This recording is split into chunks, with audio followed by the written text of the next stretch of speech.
Conta um Conto apresenta de Emerson Fábio, Diário de um Demente.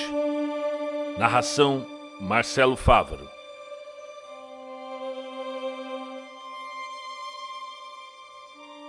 Ao meio-dia sou apenas 1 minuto por vez. E quando rezo devagar e não compreendo o que já se fazia pronunciado, minha mulher nunca aprovou meu comportamento diante do espelho. Porque eu fico paralisado por horas.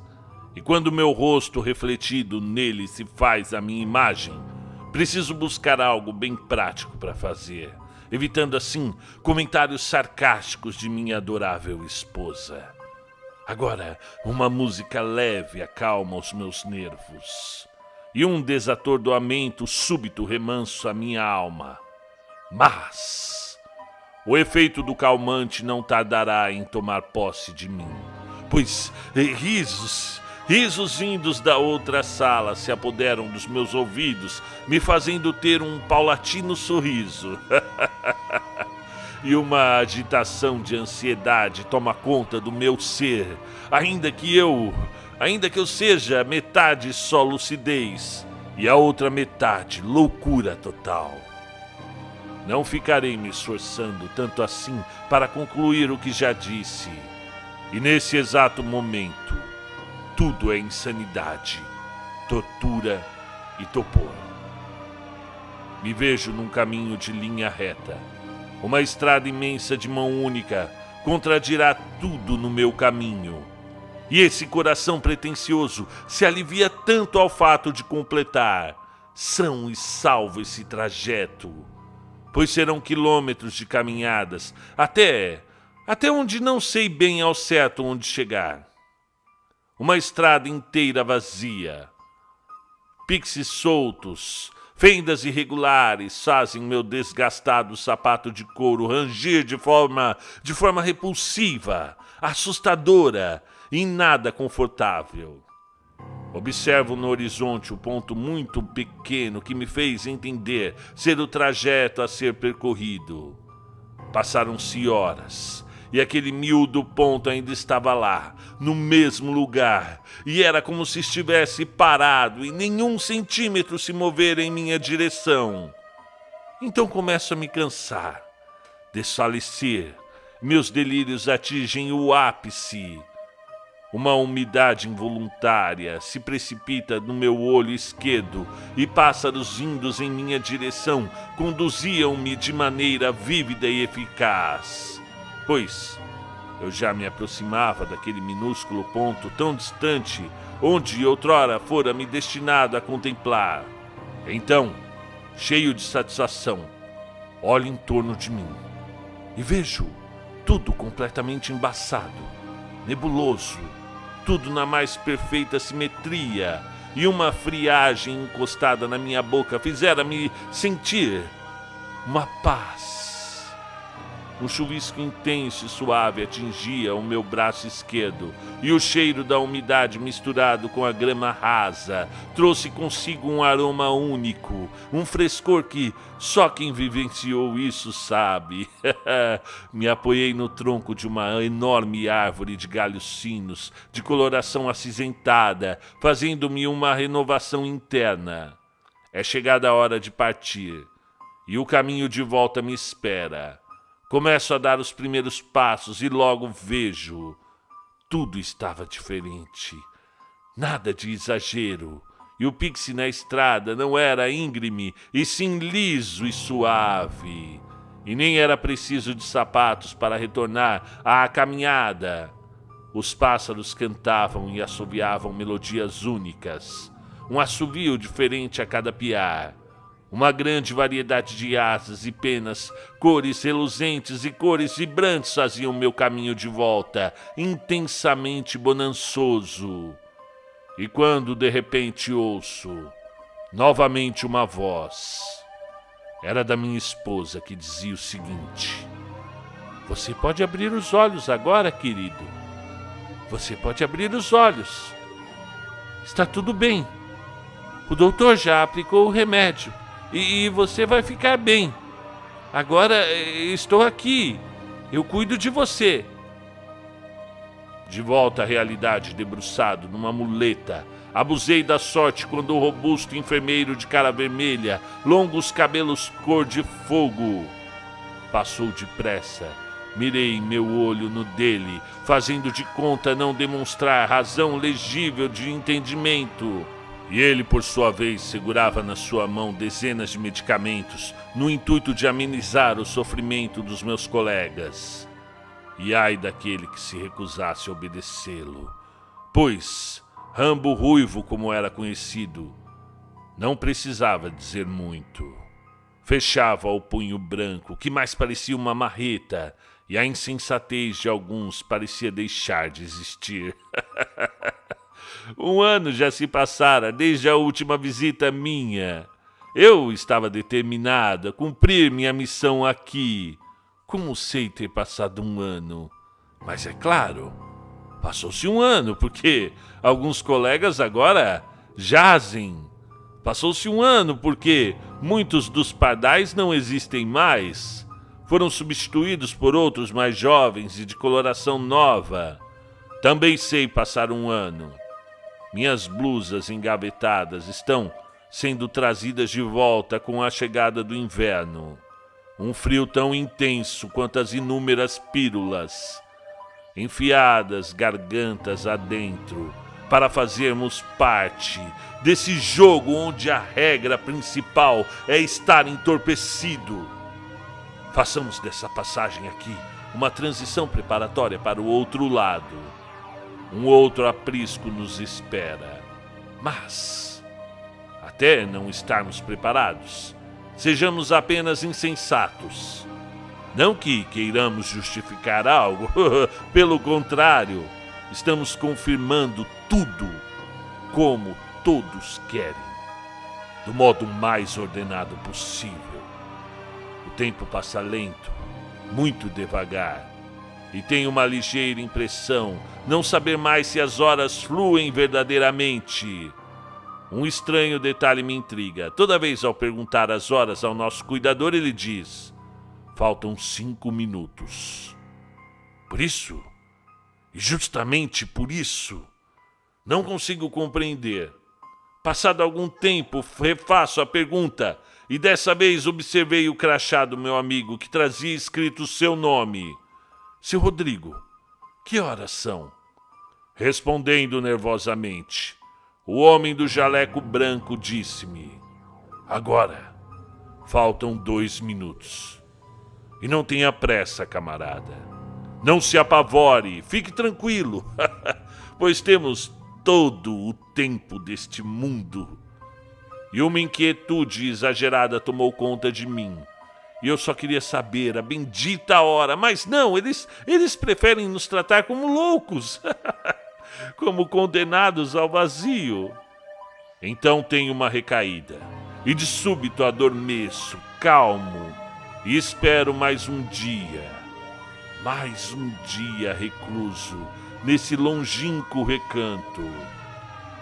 Observo atentamente a movimentação desse hospício, e posso concluir com toda a convicção: trata-se de um domingo, dia de recebermos visita. Assento-me no fundo do salão, pois gosto de contemplar todos. Ao longe vejo um homem com roupas escuras e, para ser mais preciso, uma calça preta, camisa preta, sapato preto, chapéu preto, e trazia consigo um pequeno livro de capa preta e um sininho na mão esquerda. E toda vez que esse objeto era mexido, uma cabeça se voltava em direção ao som. Bastava ele aproximar-se do interno, tinir o sino, e uma grande agitação tomava conta do pobre inconsequente. E dependia muito do grau da insanidade, mas eram todos loucos. Havia uma mulher acamada há décadas. A figura gótica chegou bem perto dela e deferiu-lhe um tinir.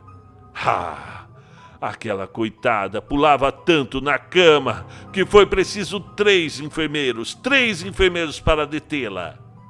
Continuo observando aquele sujeito, pois se eu deu um estalar de dedo, e, de imediato, um jovem demente começou a murmurar palavras sem sentido algum. Não havia significado, tudo incompreensível. E aqui prossigo as minhas observações. O homem das roupas escuras se movia de um lado para o outro. E novamente com seu sininho tininha de forma mágica nos ouvidos. E assim, executado, mais um maluco começava a se debater. E esse era, em particular, o mais silencioso de todos, pois sua cabeça não se controlava em uma sequência de tiques pestanas se contorcendo, o pescoço movendo-se rapidamente com golpes ligeiros, com a testa no vazio. E foi tudo isso que pude presenciar ali. E então percebi, aquele homem não era um homem, era um enviado do além. Estava se divertindo com a situação. O seu sino a atormentar todos naquele manicômio. E eu apenas olhando tudo e a todos. E ficava pensando, e se ele viesse ter comigo? E se viesse em minha direção a querer introduzir-me naquele maldito controlador de mentes? Presto atenção e vejo agora como se fosse invisível, pois ninguém o encarava e parecia não estar realmente lá. Será fruto da minha imaginação? Poderia estar alucinado pelas enormes doses de drogas? Acho não ser possível, pois é tudo tão real para ser alguma forma de loucura. Fico imaginando chegar minha vez. O momento de ser examinado pelo homem das roupas negras. E com os olhos esbugalhados agora fico regelado no meu canto. Aquele enviado das trevas, como se tivesse lido meus pensamentos, começou a caminhar em minha direção, lentamente. Ele estava vindo a mim. Ele estava vindo a mim e começo a ajustar meus pensamentos na intenção de dar o melhor a ele. Concentrar-me para jamais permitir ser dominado por aquele ser, aquela abominação, aquele aparelho maldito.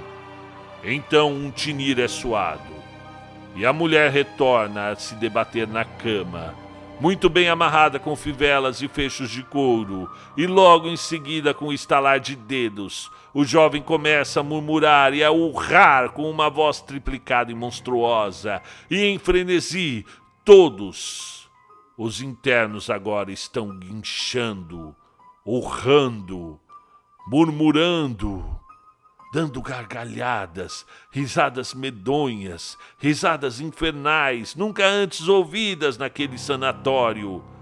E todos os visitantes, enfermeiros, ficaram pasmos, com terror, com o horror da cena.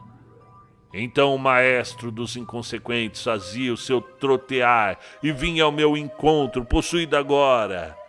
Aproximou-se de mim, encostando o sino na minha têmpora. E com um leve movimentar, aqui a coluna, balançava para cima e para baixo, fazendo ele entender estar me dominando, igualmente como fizera com os outros.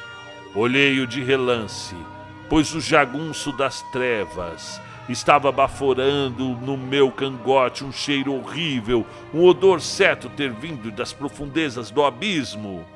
Olhei-o de perto, dentro do seu olho esquerdo, e o vi. Ele estava muito nervoso e me apontou o dedo anular, num gesto de desaprovação. Ele sabia que eu não era louco, sabia, e eu não podia tê-lo visto. Não era para eu estar ali. E após ter colocado um dente de alho no seu bolso esquerdo e laçado um terço vindo de Roma ungido pelo Papa na sua mão direita, eu finalmente disse: tarde demais, Edward Wilson. Sei quem tu és. O inspetor de cemitérios.